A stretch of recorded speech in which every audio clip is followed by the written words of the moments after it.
We're now joined by Peter McGuire, the CEO at XM Australia, who joins in. Hi, Peter. Good morning. Well, metals were shining bright yesterday.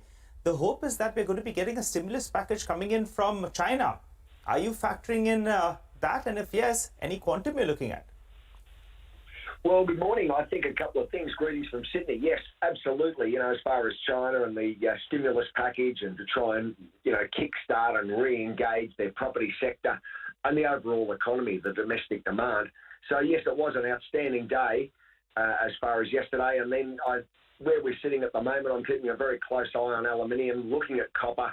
And overall, I think there could be a nice move to the upside over the next couple of months if this, if all this momentum starts to gain a little bit of traction.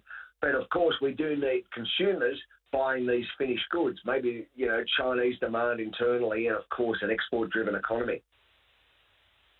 All right, Peter. So you're factoring in a stimulus coming in, right?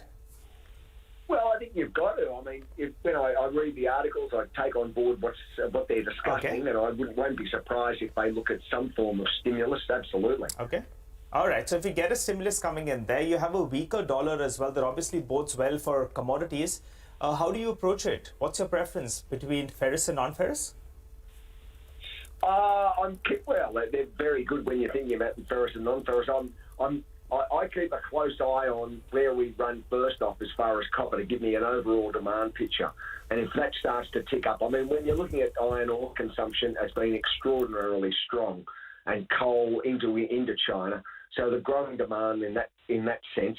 And I just like to keep an eye on what's happening on copper, give me a barometer as far as domestic health and global health, and then take it from there and look at, what standouts. So it may be a little bit early to call for, which markets are going to be stronger than others. But at the moment, I look at zinc, I'm looking at tin, and I still think, that composite of those metals is a nice way to focus.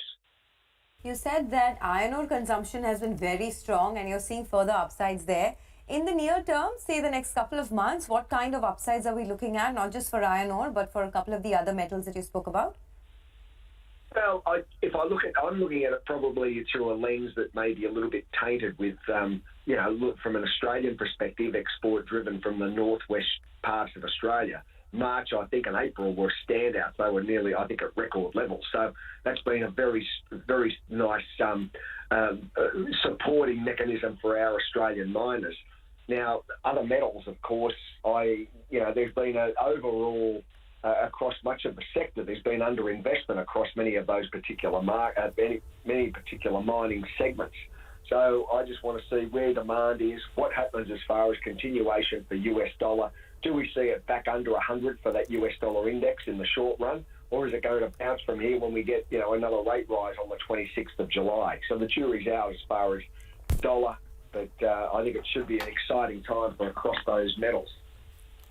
Okay, all right. Any levels you could give us on any key metal that you're tracking that you expected to head in that direction? Well, I think copper, it's currently just under 8,400 a metric ton. That's US dollar, so I won't be surprised if this stimulus comes in. You have to be saying 9,000 is achievable in the short run, maybe over the next, 6 to 8 weeks. I'd like to see that sort of number. And that will lift all boats. That's why I'm keeping a close eye as far as the copper side of things. Okay, all right. Keeping a close eye on copper. Thanks a lot, Peter, for joining in and giving us a quick take on what's happening with China's stimulus, further stimulus expected, and all of that impact that will have on the metal space.